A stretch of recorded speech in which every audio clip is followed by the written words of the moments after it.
Welcome to our fall legislative preview webinar. I am Lindsey McPherson. I am CQ Roll Call's House Leadership Reporter. I have been covering House leadership and inter-party politics behind legislation moving through the House since 2015. Prior to that, I spent several years as a tax reporter in covering policy in Congress.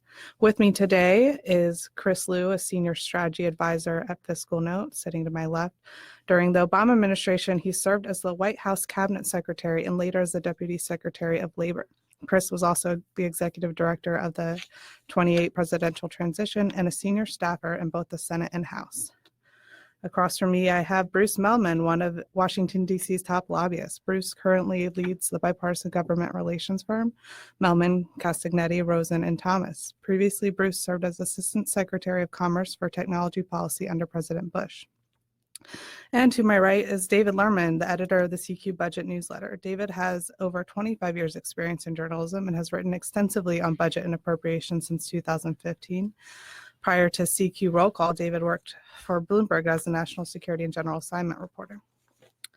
We're going to jump in first by talking about the appropriations process, since that is going to be a big focus this month in September as we near the end of the fiscal year. At the end of the month, lawmakers in both chambers have acknowledged there will be a need for a continuing resolution to give them more time to wrap up their fiscal 2020 spending bills. David, our budget tracker, how long of a stopgap is needed? Yeah, they definitely need one. The appropriations process is often a train wreck, as any observers will tell you. And this year is going to be no different. They are already preparing a stopgap that would extend current funding. Current plan is to extend it into late November, probably just before the Thanksgiving break, but that could change. And even then, there's no guarantee they can finish their work by late November, and then they might extend it again. All right. Yeah, I was just in a pen and pad briefing with Steny Hoyer, the House Majority Leader, a couple hours ago, and he did say he would like to extend the CR or have the CR go through before Thanksgiving, so that his goal is to get all the fiscal 2020 work wrapped up before the Thanksgiving break. He's looking at maybe November 15th, November 21st. He floated as possible dates, but it has yet to be decided. Right. Are there any of the 12 appropriation bills that could be signed into law before the fiscal year starts October 1st, or is the CR going to need to cover all 12 in the interim? Yeah, I mean, there's some hope for a few of them, but the odds seem to be getting slimmer and slimmer. I mean, here's what's going on. There was pretty high hope to getting a lot of these done close to on time back in July when Congress passed this 2-year budget deal, because that budget deal approved the overall discretionary spending limits that both parties signed on to. Once you have that in place, you've got the framework theoretically to get these spending bills written. The problem is that we now have two big problems, though, that are holding things up and is causing this coming train wreck. One is they can't agree on how to divvy up among the 12 bills. They can't agree on these allocations, these so-called 302B allocations for the budget nerds out there. And mostly because of the border wall fight, right? I mean, we've got this, Democrats are saying you're taking all the money for the border wall, you're cutting $5 billion from Health and Human Services Department to fund the border wall. Republicans dispute that, but that's what's holding up these spending allocations. And without the spending allocations, you can't really write the bills. So that's one big problem. And then the second big problem are the so-called poison pills. This is the perennial fight over policy riders on the spending bills. Now, they thought this year might be different. They thought this year we've avoided that fight. These are policy clashes over everything from abortion restrictions, environmental regulations, gun control, any kind of policy that can creep into spending bills and get them tied down. They thought might be avoided this year because that budget deal I just talked about had a provision in it saying no poison pills this year unless there's agreement from top congressional leaders of both parties and from President Trump. So you just can't introduce these policy riders into the bills this year. But what just happened, in fact, what just happened today is the Senate Appropriations Committee were going to mark up 4 bills tomorrow, and now they just pulled back 2 of them because of one of these poison pill fights over abortion policy. And so now they're all, the Senate's been hoping to play a game of catch up because we've only got 3 weeks left before the new fiscal year starts. And they were hoping to plow through these bills. They were hoping to plow through 4 bills each week for the next 3 weeks. Well, that's already gone. Now this week, instead of doing 4 bills, they can only do 2 because of this abortion policy fight, because we can talk about that, but so a few of the bills might get done. They're still hoping, is the short answer. Maybe defense, maybe a couple others, but boy, it looks less and less likely as each passing day goes on here. And that also makes it harder to reach that before Thanksgiving timeline if they don't get anything done before the end of September. Right. Since I'm going to come back to the poison pills in a minute because I think that's important because policy writers are always big on terms of the appropriations. But first, is there any push for attachments to the CR itself that could complicate its passage? Sure. The CR, the continuing resolution, normally just extends current year funding into the next fiscal year just to tie us over. But there's always usually these multitude of little provisions they tack on. They call them anomalies, which are funding adjustments that they want done, except the two parties can never agree on what the adjustments should be. And the Trump administration had already privately prepared a long list of these anomalies that they want, including one big flashpoint, again, over the border wall. They wanted authority in there to build sections of the border wall beyond what was already authorized in the Rio Grande Valley of Texas. So that was a no-go for Democrats. And now Democrats are preparing their own continuing resolution with something like 26 different anomalies in it. CQ just has a story up this morning on that. And so there's going to be a lot of give and take now that has to be ironed out with the administration as to what will fly in order to get even a stopgap measure passed. But are we looking at any chance of a shutdown? And Bruce and Chris, feel free to weigh on this by the end of this month, or do you think they can come together on at least a CR in the interim? Well, let me just start on that, and then if Bruce or Chris have thoughts on it, I'd be interested to hear. I tend to think they'll avoid a shutdown, at least for now, at least for November, because no one really wants that. Both sides say they don't want that. We just had the longest partial government shutdown in history last year over the border wall. That was a 35-day shutdown that ended this past January.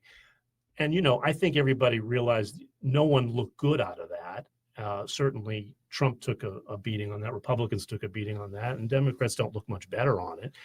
And both sides say they don't want to shut down. So I would, even though there's not much cooperation, I would think that there's enough cooperation to at least get this stopgap passed in some form to at least buy them a few more months. I don't know if Bruce or Chris differ on that. So you're saying there's a chance? I would say there's a good chance that some kind of stopgap gets passed. I'd agree with that. It would be inconceivable in any other political environment. In the one we're in, it's modestly conceivable that they'll conclude it's politically to somebody's advantage. But frankly, that would be driven by the White House just deciding that it was something they thought would help heading into 2020. It doesn't seem logical, and it doesn't seem likely. Having spent a dozen years on the Hill, I wouldn't be making Christmas plans if I were any staffers up there right now. I don't think we will have a shutdown before, October 31st, November, whatever. But, look, it's frankly, as Bruce just said, I think it's both sides gaming out the political advantages of this. We had a 35-day shutdown where, there was a clear understanding by Congress that we are not giving money for your wall. It leads to a national emergency declaration, which is being litigated and has now led to a diversion of funding for the wall. And so I think on the Democratic side, there's a lot of frustration about what's happening here. And so I could certainly see in both sides' political calculations that a shutdown might, at least a short shutdown over the holidays, might make some sense. But, we'll see. Moving on from the CR, obviously there's going to be a lot of work to get those fiscal 2020 bills done. David, can you give us a little background on why the Senate is so behind the House? They've not passed any bills on the floor. The House passed 10 of 12 of theirs. Are they going to attempt to catch up? And what's the plan for the two chambers resolving the policy differences between them? Yeah, there's a big disparity between the progress in the House and the Senate because they've been adopting different strategies here. The House, controlled by Democrats, raced through their spending bills earlier this year. They've passed 10 of their 12 bills already. But the way they did that was they just assumed that they were going to have higher spending levels to work with overall, and they were just going to spend more money than the current budget laws had allowed for, in hoping, I guess, to put pressure on the administration to raise the spending caps. The Senate, controlled by Republicans, said, no, we're going to put this on pause because there is no overall agreement between the parties on overall spending limits yet. So they've been stalling for months, not doing any of their bills. And to this day, there's not a single one of the 12 bills that has gone to the Senate yet.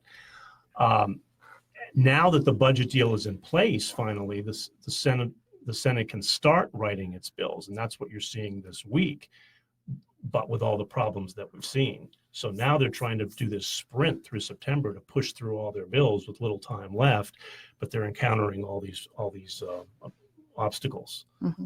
I forgot to mention this at the top, but those of you guys who are following along, we have a chat box on the webinar where you can place your own questions. We're going to go through some of ours, but we will get to yours at the end. So definitely submit any questions, any follow-up to what we're talking about here. We'd love to hear your questions. Lindsey, if you don't mind my asking, Sure. David, just a quick follow-up, and this is spoken like a former House guy. It feels like the House is always done first. I mean, notwithstanding this year, the Democrats just assuming levels of spending that in the House. Am I wrong to assume that? Is that just the House bias I bring? Well, the House can usually do things faster anyway because of the rules in the House that they can plow things through on party line votes Right. that the Senate cannot. So it's always easier in the House to get things done in the Senate. But remember, there has been previously progress. And the Senate just last year did a lot of their bills on time. They can move when they want to, when they have the bipartisan agreement to do it.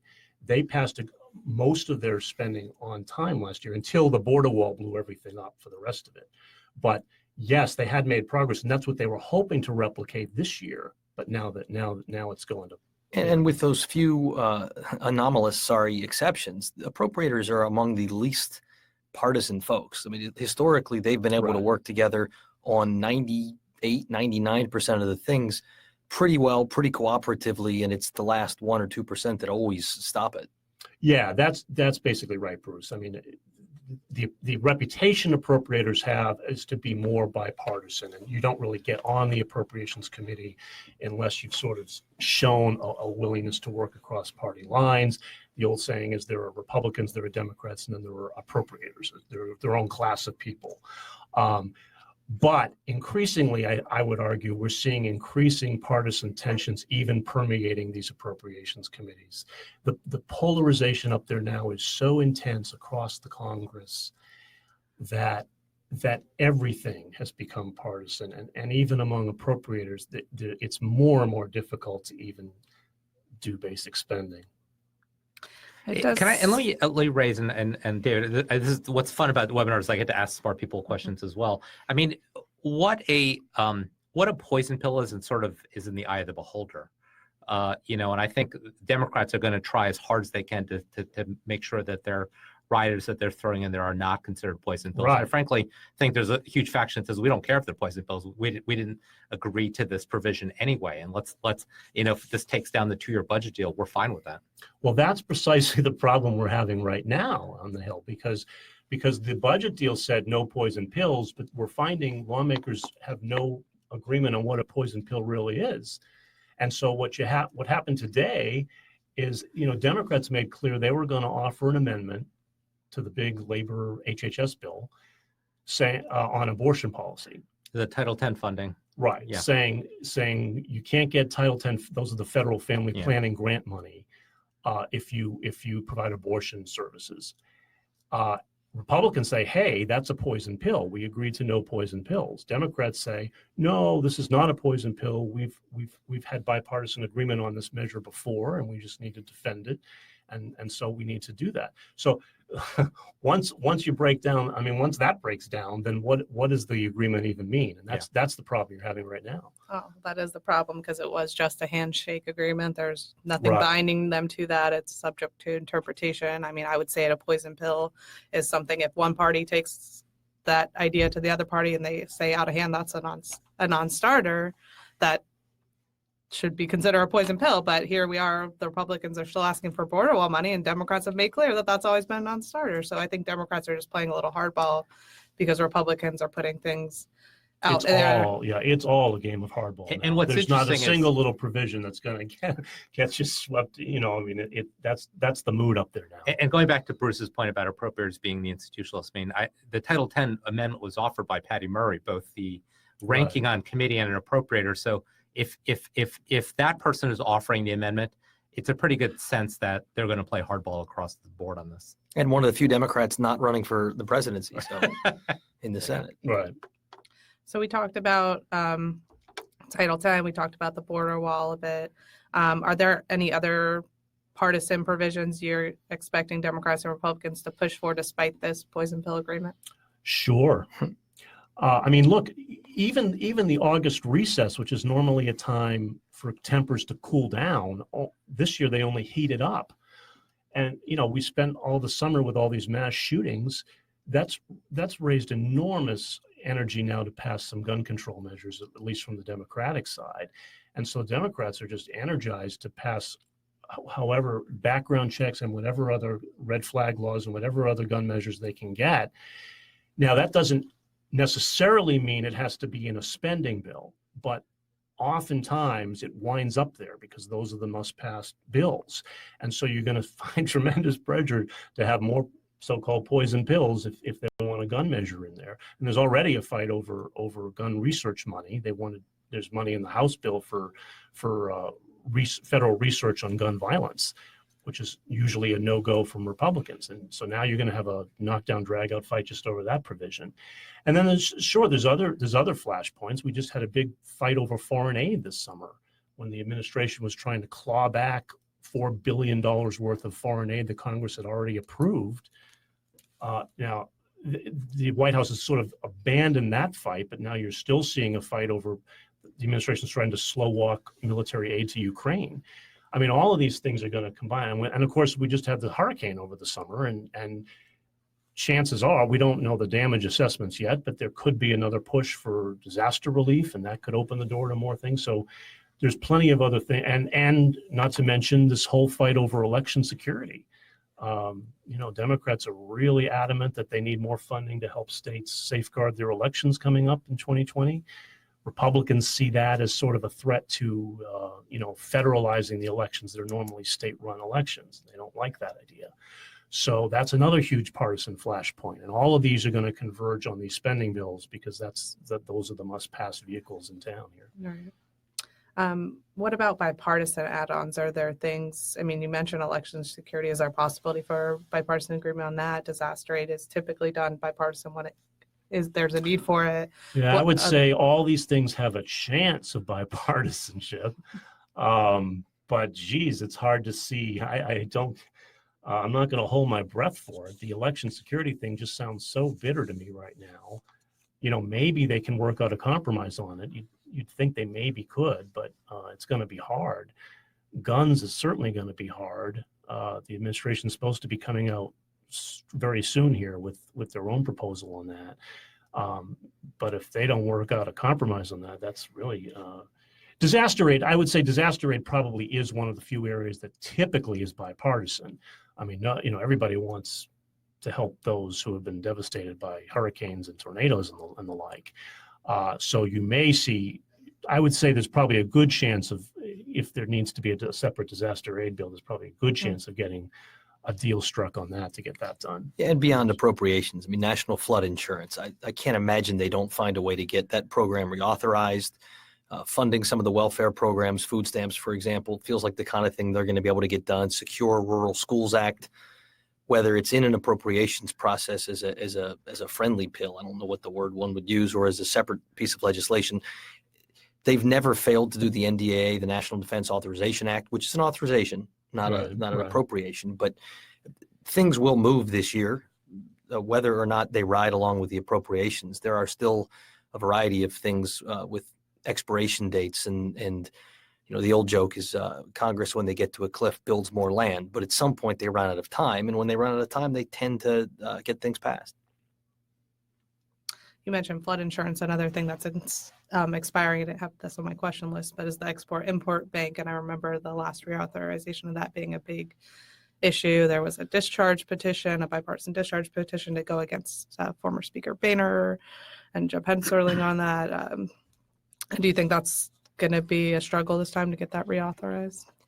I do think it's a struggle in part because the right wing of the right wing, so the Tea Party, Freedom Caucus elements of the Republican Party had positioned against that, and it's become a little bit reflexive for them. At the same time, I think it's going to get reauthorized. In part, it's smart policy. In part, it's necessary for our global competitiveness. And in part, the trade war is threatening to bring a recession sooner than otherwise might happen. And some things like coming to terms with China, where we're suddenly best friends and trade is fantastic for the next 10 years, does not feel achievable this year, next year, or going forward. Maybe we can come to a ceasefire, but it means you start looking for smaller things you might do that are a little bit helpful to U.S. exporters, and the Export-Import Bank exists for that purpose. Mm-hmm. And I know the House is talking about probably more standalone extensions for the Ex-Im Bank and flood insurance, but we'll see if they get wrapped up into this bigger mess here. As far as the appropriations are concerned, let's talk more about the border wall. I mean, that was the controversy of the shutdown last year. Democrats and Republicans alike are upset that the president has recently diverted defense funds to help build that. What are the chances, one, that could cause another shutdown, whether it's November or December or whenever we're going to punt the CR2, or and as related to that, is there a new sense of urgency for the Trump administration to get their priorities like the border wall and these fiscal 2020 bills, given that the fiscal 21 process or 2022 process most likely will get punted until after the 2020 election? Well, look, this gets into crystal ball gazing, which is going to be hard to do. I mean, look, we know that Trump is eager to get that border wall funded, and the closer we get to the 2020 election, without a wall there, the more pressure he's going to feel from his base to show progress on that thing, and that means getting more money for it. So you can bet that the White House is going to be pushing hard for that. Now, how it happens, I mean, he declared a national emergency to divert money from the Pentagon from military construction projects to the wall. That's now facing court challenges, so that can get tied up. How they resolve that, I mean, the Democrats are just adamantly opposed to that and see it as a power grab by the president, and it's the power of the purse that belongs to Congress. Their feeling is they approve this money for certain purposes. You can't just suddenly divert it, unless there's clearly an emergency affecting human life and something of that nature. So, boy, your guess is as good as mine as to what the final outcome is. I mean, does it lead to a shutdown again? I mean, when you ask lawmakers that, as I have, they say no, they don't think it's going to reach that point again. That happened last year. But then what's the resolution? And I have trouble seeing it right now. I don't know if anyone else. No, I mean, Lindsey, I think where I would dispute you is whether there is actual concern on the Republican side on this one. I don't hear a lot of them standing up for the Article 1 spending power, notwithstanding the fact that several of them took a massive hit in their own states right now. And I think that's part of the question is, this money that was diverted for the wall, whether you try to make it up at the back end in the DOD spending bills, and Democrats have already said we're not going to do that. So, that creates a little bit of a political standoff where Republicans can then say to Democrats, look, you're not spending for this money. And Democrats would say, well, we would have spent it, but you took the money away. And so, again, I think in both sides' interests, you could sort of see a standoff on this as well. Yeah, but look, I mean, it's almost quaint to think about Article 1 spending power and Congress reasserting it. The entire conversation is the bigger, broader political conversation. And both sides have a risk of leaning too far towards their base or towards the wing of their base on immigration politics. And that feels to me that's what's happening. So when the stories are about kids in cages and family separation, it's going to hurt Republicans. It's going to lead to things like the midterm 2018 level of election.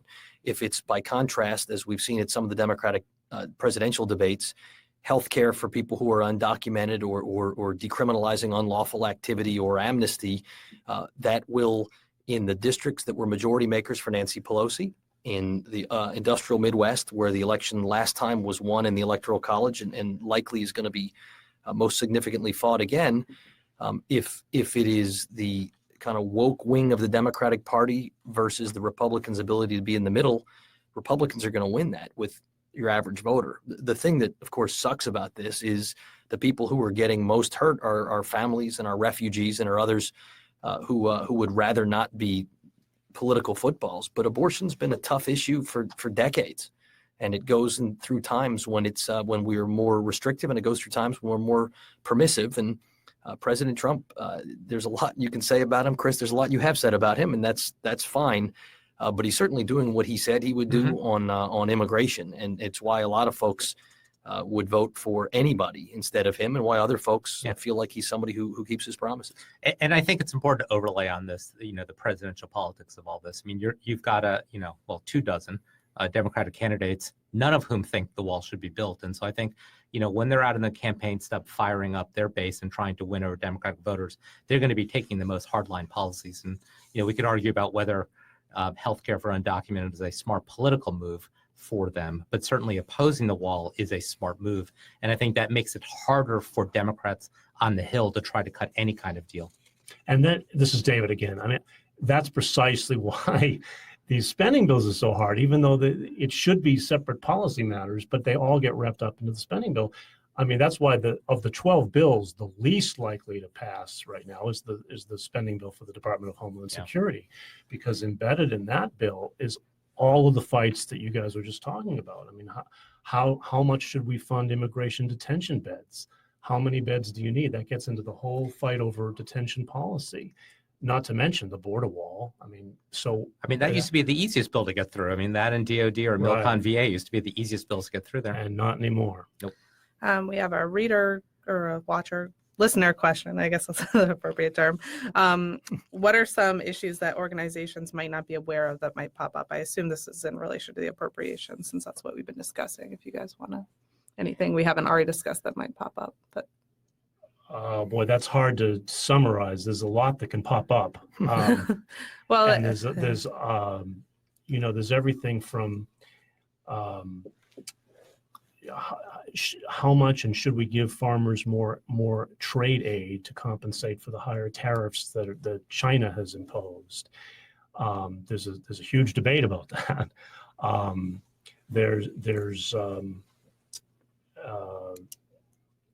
It's hard to.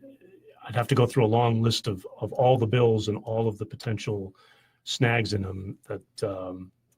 I don't know. Can you think of? Well, let me add one that I think we were going to talk about a little bit later. I think prescription drug pricing. I mean, I think there's a shared interest in doing something on this. Again, whether each side will want to get a victory for the other side on this, but there does seem to be a broad concern, and I think it's based on the president's campaign promises back in 2016 to deal with this issue, as well as this group of House freshmen elected in 2018 to do something on it. And so they're notwithstanding either wing of the party not wanting to give a victory to the side, there may be a sensible middle that wants to take action on this. But again, this sort of plays into the broader politics of Washington, D.C. and whether the drug industry would possibly let some of these things go through. Bruce, anything you think? I agree with David's original premise here that, what's unexpected? I don't know. It's unexpected. But three things that I am doubtful will happen. But if you were to say what are three big things that should be able to find bipartisan compromise, their privacy, infrastructure, and USMCA. Do I think any of them are going to be in the appropriations process? No. Do I think any of those three are going to pass this year? Low odds. But there is enough common ground on all three that theoretically, if both sides decided they wanted to make it happen, there should be 218 and there should be, I guess it's 60 for both of those if we lived in a slightly different feeling town right now. Well, when you talk about infrastructure, you're talking about funding again. And there's no agreement on how to fund a major infrastructure package. So you're totally right, David. Here's my question for you. By all traditional logic of Washington, hell, the surface transportation is looking challenged by finding the funding. But if President Trump, who Republicans have rarely crossed other than Russia sanctions, if President Trump came out concluding that this is in his interest and that he's prepared to do a multi-trillion-dollar deal on infrastructure that the unions love, because he's a president from his construction trades days, that he actually gets along with some of these union guys okay, that would be anathema to Republican orthodoxy, but I don't know that the president cares about Republican orthodoxy. It seems to me, if the president said, I want to do this, and every state and every district was going to see a whole lot of money, by the way, unfunded, I think you'd find more Republicans willing to support the president than, just like they're not willing to fight about Article 1's power over the presidency, more than saying, well, we're too concerned about the debt and deficit to go along with that. I think Nancy Pelosi would have the harder time, because politically that'd be pretty darn constructive for the president's efforts to get reelected, especially in the Midwest battlegrounds. Yeah, no, the other thing I would add is obviously the other overlay is where the economy heads right now. I don't think we're heading into recession, although I think the economy clearly is slowing down.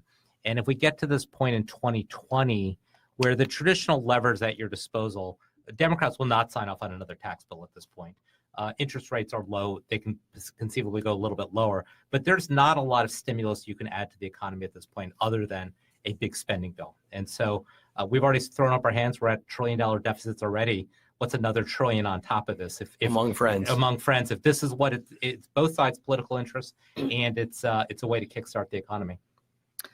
As a leadership reporter, in terms of issues that I see coming up, the big way I view the appropriations bill is this is leverage for leaders to negotiate things that they really want to get done between the two chambers that, are stalled for whatever reason. And what I see on the Democratic side is, we've talked about it already, gun control, that they have been demanding that McConnell take up the House-passed background check bill, or that there be some type of action at least on background checks. That is kind of the gold standard for them on gun safety.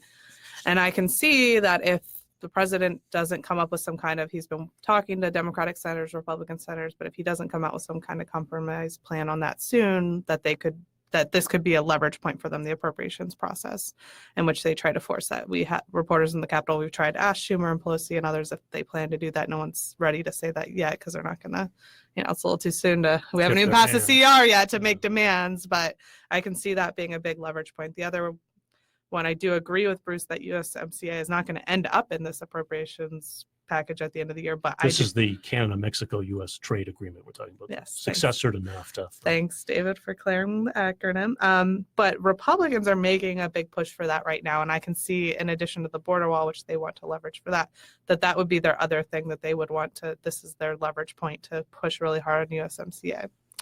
And so to pivot, because we're going to have to move on from appropriations, I did want to talk about that trade agreement and kind of what's holding it up. It's been out there for, I don't know exactly how many months off the top of my head now, but since early part of the year, we've had this out there. Democrats have been talking just as long about how important it was for them for there to be enforcement provisions written into the deal. And yet the administration has not reopened it to revise it to include that. Where do we go from here? How are they going to resolve this?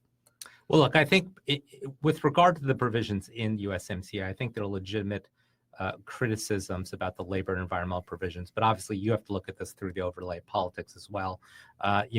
This would be seen as a big victory for the president. Democrats aren't going to hand it to him unless they get a fairly significant concession on the other side. The other challenge with trade is that the natural constituency around free trade is sort of eroded, certainly in the House and Senate, actually. But then the constituency on the outside is just not as powerful anymore. And so it's not really, frankly, in any Democrat or Republican's interest to vote for free trade at this point. Now, behind the scenes, they'll all say they support it. They understand why we need to have this certainty. But this is not the easiest vote to take. Any thoughts on it, Bruce? Well, first, and this is part of why people outside of Washington hate Washington. The labor and environmental provisions, which are now being deemed inadequate, were pretty much what we got in the Trans-Pacific Partnership negotiated by the Obama administration, which were the best ever gold standard.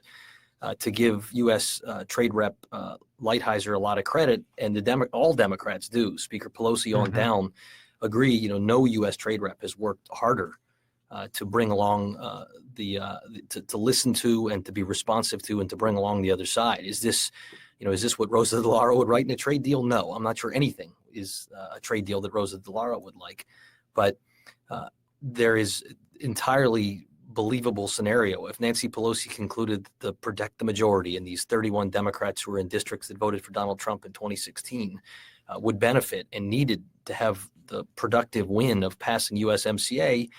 you got to get the biologics provision down to what, 7 years, and then that's the side deal you needed, and it squeaks through the House and does just fine in the Senate. It is a very possible path. I tend to agree with Chris because certainly the Dems are going to see it as more risky, either giving wind to Trump's back or upsetting a lot of their important natural constituencies. I think the speaker is going to be pressed to want to do this before a lame duck. I'm personally hopeful that the president doesn't unilaterally withdraw from NAFTA, as the agreement theoretically seems to give him the right to do, because that then pulls the pin in the grenade and you have a countdown clock going. And that I think he won't do that, because I think it would be so bad for investment, for economic certainty, and for the economy. And I think his number one goal over the next year and 2 months is don't do anything that undermines the economy. As a side note, I would say that when I was the Deputy Secretary of Labor, I was sent out to try to sell TPP to the labor community. I should have gotten combat pay for that assignment. I'm not sure a Democratic president could have gotten that one through the House.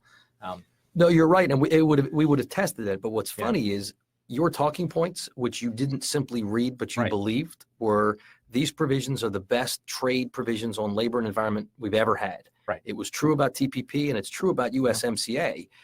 Notwithstanding all of the other complaints one may have, I think it's unfair to suggest it's not a good deal. It's fair to suggest it's not. It is kind of the child of NAFTA and TPP. Yeah. A listener did want to know what we think the prospects for USMCA's passage are. I'll just personally weigh in and think there's little chance it gets done before 2020, or it gets done by the end of this year. I mean, that's just my personal feeling, watching the leadership posture on this, watching everything else they have to do this year.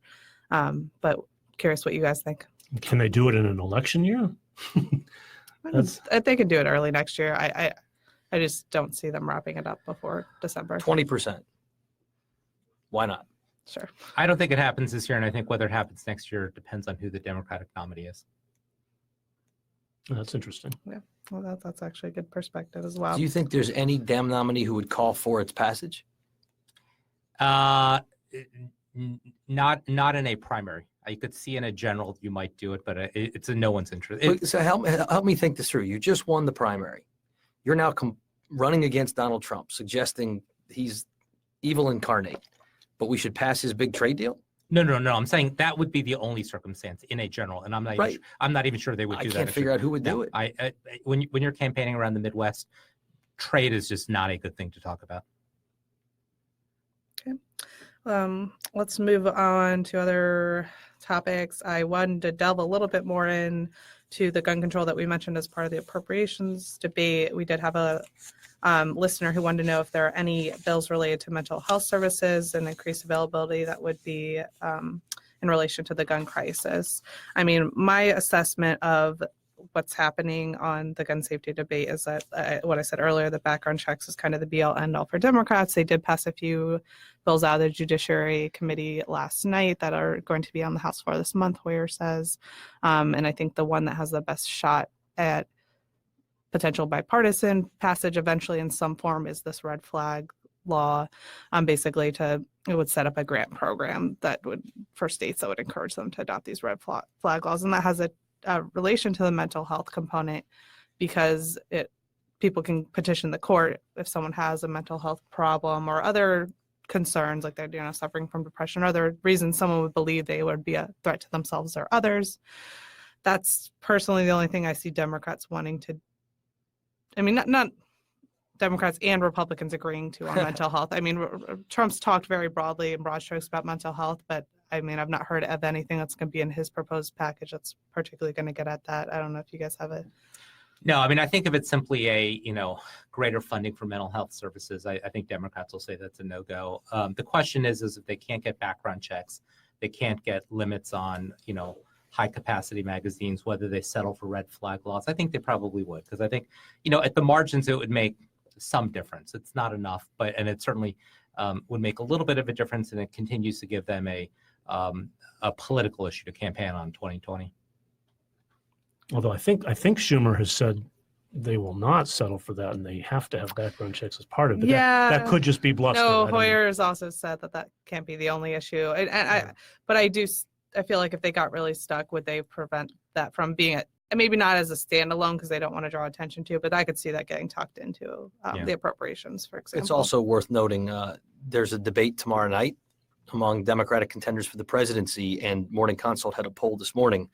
Gun policy is the #1 issue that voters, Democratic voters who intend to vote in the primaries, want to hear talked about in the debate. That will, as debates always do in a primary, push the rhetoric further to the left and further away from middle ground to the extent Republicans even offer any middle ground. And counter-programming to the right, President Trump will be in Baltimore speaking to House Republicans at their retreat, which I'll be present for, and would be curious to see if he talks about his gun proposals there, because that's more than Senate Republicans. House Republicans are going to be a hard sell, and I think he definitely hears them, even though he doesn't necessarily need their votes, depending on what bipartisan compromise can be reached. And to tie this back to the CR conversation, it is not inconceivable that you could see multiple rounds of CRs going from the House to the Senate with a variety of provisions in there simply for the Senate to vote them down before you finally get to a clean CR. Because it would be smart to send over a CR that has background checks in it just to make the Senate vote it down. Oh, that's going to be fun. That's what I would do if I were them. That's what I would do. I had some other questions prepared, but I want to make sure we get in some of the questions from the listeners. So I think I'm just going to jump into some of these. Somebody wanted clarification on what we think is going to happen with the Title 10 issue. The Title 10 funding. He's tried to stay out of the prediction business. Lindsey, do you have a sense? Because I mean, I don't at this time have a sense of where that's going to go. Your team definitely covers it a lot more closely than I. I mean, look, Democrats are going to fight hard for that one. It's reached the point where they can't even take up that bill tomorrow, so they have to come to terms with it somehow. But boy, if both sides dig in on it, that's going to be settled ultimately in a conference with top congressional leaders at the very end of the process, because that's the only way they can do it. I mean, no matter what's in the bill initially, it's going to depend on a final deal between the White House and the top 4 congressional leaders, I think, to settle. And without knowing the answer to the Title 10 specifically, what that math ultimately becomes is defections. There is still a Tea Party faction, a hell no faction among the Republican Party. There's the so-called herbal Tea Party, or the left wing of the left wing among Democrats, who don't like compromising and who feel like there are too many times that Mitch McConnell gets to make the final decision on these sorts of things. As a rule, Nancy Pelosi has shown incredible capability, frankly, and you've been watching her, Lindsey, your whole career, but I've never seen her more effective than she's been this Congress. How many votes can she bring? How many votes can Kevin McCarthy or McConnell bring? And it's just what you do the math, and when you get to the bare minimum, there's the deal. And so if she can bring enough of the votes without losing so many Republicans that Democrats win on Title 10, that's how it goes. But the reverse is also true. They just got to get to the votes. And this is David again. The other thing that can happen is, we don't know, maybe one side gives up on it in exchange for something else. And in the tit for tat of final negotiations, anything can happen depending on how they cut a final deal. So it makes it hard to predict. Yeah, and that's sort of fascinating if you start thinking about trading border wall money for Title 10 money, how the politics on both sides play out. And I'm really good at spotting issues. I'm not sure how I would resolve that if I were advising either side. All right, we got about 10 minutes left, so I want to try to roll through some of these others quickly. So whoever wants to jump in and just maybe answer it, and then unless someone has a particularly different interpretation, let's keep them rolling. What do you guys think are the prospects for health extenders? Good. I agree. You may be watching the math, but it's nobody wants to be against community health centers or Medicaid. Yeah, I expect that to be done by the end of the year, one way or the other. Agreed. A listener wants us to comment on whether Congress will get a fix on the multi-employer pension crisis. McConnell will sure need to get, well, I can't read that, but something about McConnell. I'm gonna say no, because, and not that there's any reason why we wouldn't, but this has been an issue that's been percolating for years, and I just still, notwithstanding the. I mean, we're not even facing an impending crisis. We're actually in a crisis. I just don't see this being a high enough priority issue given the other things that are on the agenda right now. Yeah, and there's not been any bipartisan agreement on that. Democrats have bills to offer these 30-year loans, and Right. and Republicans say it's a bailout. And boy, it would take a lot of coalescing to get a big package like that through. That's going to be pretty costly to rescue these pension plans. And there's very little time to the end of the year. So I guess I'm sort of doubtful on that one too. And happily, at least so far, the economy's not been doing badly, so we're seeing fewer of them failing right now. So they know they have time. They can Right. wait to get to it. Right. It As is a you said, long-term we're at problem. the cliff and we're simply just building more. Building some more land. Building some more Yeah. land. Maybe like, the old coyote. We've run off the cliff, but our feet are moving. We haven't fallen yet. Can't look down. Another listener wanted to ask about the prospects for a retirement policy, like more broadly, Social Security, et cetera. I certainly don't see them touching Social Security anytime soon. Yeah, I would think that's a no. I would agree with you. Where's Congress on passing surprise medical billing this year? I'll put this in the category of prescription drugs, where I think there is probably more political consensus between the parties on this issue. The only question is whether the industry groups on the outside that have issues with both of these can effectively stop them. So I think there's the political will, but again, whether the industry lobbying takes us down is a good question. I don't know. No, I think it's a smart take. Yeah.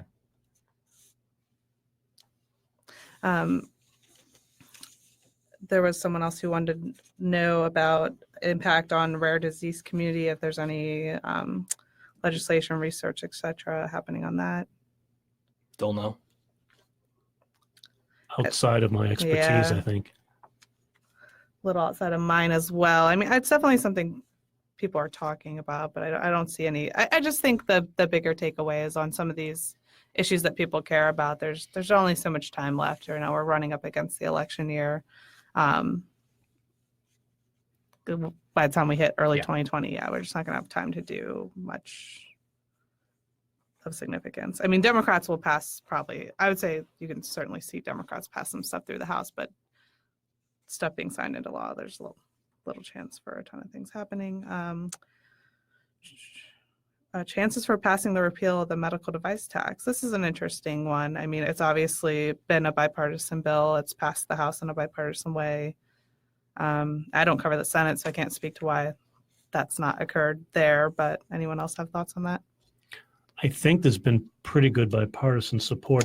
No one likes that tax, and everybody likes the chance to vote against a tax, but there is a question of the cost of it and whether they have to make it up under PAYGO rules, where you have to make up for lost revenue or not. And I don't know how that's what the latest is on that, though. Yeah, I don't know the latest either, but if the three choices are let it kick in, let it delay it again, or repeal it entirely, picking the middle has been the correct answer. Delay is usually That's true. Yeah.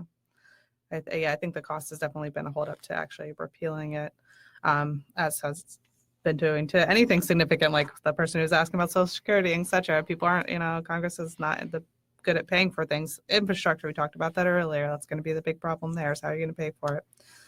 Although it does surprise me a little that Democrats are willing to give up on these health taxes so quickly, because to the extent they do that, they're undermining their own Obamacare, because these things were supposed to help pay for Obamacare.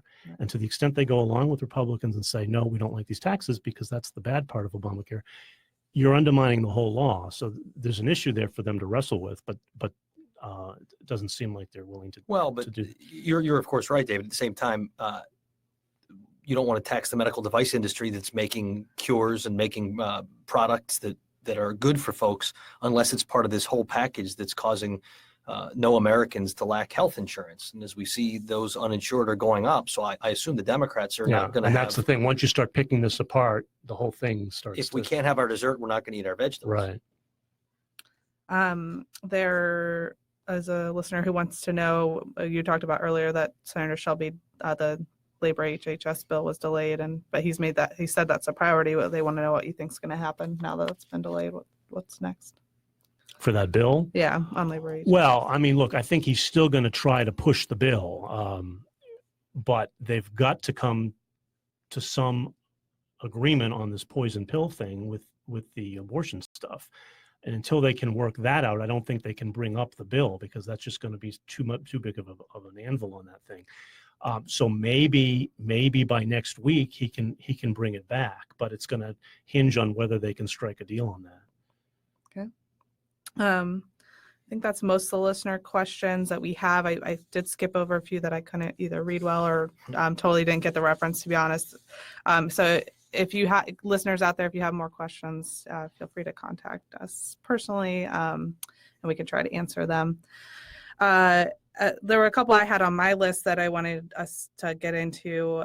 We briefly discussed prescription drug pricing earlier, and I just kind of want to talk a little bit more about that because there's been some news this week about Nancy Pelosi working on committee leaders with a plan. There was a draft that was leaked.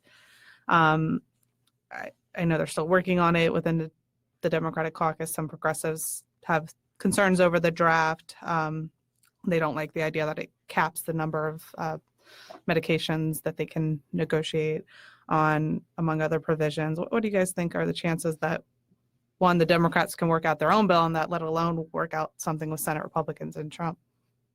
I thought the proposal the speaker put out was a pretty interesting one. I think it's negotiating for drug prices over 250 drugs that don't have competition. And it's not only Medicare, but I think it would also carry over into non-Medicare as well. And it, in some ways, it sort of pegs the prices at, the same countries that the president wants to peg at, Germany and Canada. So it's sort of an interesting, you can sort of see kind of a synergy of ideas happening there. So I think it's sort of smart, and that would be certainly a good area to try to move in a bipartisan way. Yeah. I want to point out too, one of the overarching things, everything we've discussed today, legislative stuff, is very important, but one of the factors that's going to go into all this is Democrats are still spending the rest of this year debating whether to impeach Donald Trump. And this is a big point of consternation in their caucus. I know they always want to say we're focused on legislating, and they are, but the closer they get to actually making a decision on drafting articles and whether to proceed on that, Judiciary Chairman Jerry Nadler says he wants to make a decision by then, a recommendation by the end of the year on whether to proceed with articles. I think that is going to take up some of the oxygen and make it harder, especially for, if they're at the point where they're saying we're about to draft articles to impeach Trump. Why would Trump want to work with them on prescription drug pricing, among other things? He actually walked out on an infrastructure meeting earlier this year at the White House because he was mad. Was Infrastructure Week? Yeah, Infrastructure Week, because he was mad that Pelosi made a comment. I forget offhand what it was, but it was related to their investigations, and I think calling it like a constitutional crisis or something, his behavior, and he was upset by the comment. So he told them if they don't stop investigating him, he's not going to work with them on legislation. To the degree that threat has materialized, I'll let you guys be the judge. But I just wanted to point out to our listeners that is in the background of what's happening. And they're having a lot of internal strife within the Democratic caucus about whether to go down that road or not. That's why time is fleeting here, and there's very little time to do much of substance, probably beyond some basic spending bills. Although, Chris, you may disagree with me. My sense is the Democratic consternation is not we'd rather work on other things than rather the polling's mixed. And in a lot of the redder, more purple districts, the majority of voters want to see their newly elected member of Congress doing real things and not fighting about President Trump. Whether you think the bases for impeachment are there or not, I think for Speaker Pelosi, you put your folks, they're walking a bit of a political plank, and they're risking not getting reelected. It becomes the number one issue to run against them on in districts that voted for the president last time. So I think it's less of her friendship or abiding love for the other branch and more very pragmatic politics. She wants to bring her majority back. And I guess the way I look at it is this: I mean, the Judiciary Committee tomorrow is going to vote on procedures for this, whatever it is. Some people think it's an impeachment inquiry. Some people think it's not. And I think what is smart about this, or the theory behind this, is that it basically strengthens the House's hand when they go into legal challenges with the executive branch, because they're operating squarely under their Article 1 impeachment power. It gives them access to documents, witnesses. The theory being that if you get these documents, you get these witnesses, you can do hearings under the umbrella of impeachment. It gets you more public attention, and you might either sway the public attention, the public case, in a way that actually strengthens your hand on impeachment, or you don't, and you simply have all the information out there. I guess where I am on impeachment more broadly is that It is not inconceivable to me that the House could impeach, Senate decides not to convict, and then 2 weeks later we're talking about something completely different. I mean, I think it's so hard in this media environment, this kind of frenzied environment, to sort of focus on anything for a month. So yeah, I mean, Democrats could conceivably do this, take a hit, and then a month later we rebound to something else. So Okay. I think these are some good. Hard to imagine impeachment going away so quickly, but Well, it is for me because I've been writing about it for months. So I don't. But I guess once they take the vote, yeah. What else? And the Senate doesn't move forward. What else is there to say about it? I kind of get that. Any closing thoughts? We did cover a lot of issues today. We talked about appropriations, trade, infrastructure, prescription drugs, healthcare. Any other issues that we didn't cover you want to weigh in on, or other closing thoughts? You know, I'm happy to offer a non-appropriation start. And Chris and I fight about this sometimes. I'm a little Jimmy Stewart, Mr. Smith Goes to Washington. I've actually found in more than 2 decades, a majority of members on both sides are serving for the right reasons, ran to make a meaningful difference, hate the characterization of Washington as a nasty swamp where everybody hates everybody else, and they want to work together on things. Challenges are, if it gets on Hannity, if it gets on Maddow, if it's on the president's Twitter feed, it often becomes so intense that it's very difficult to get things done.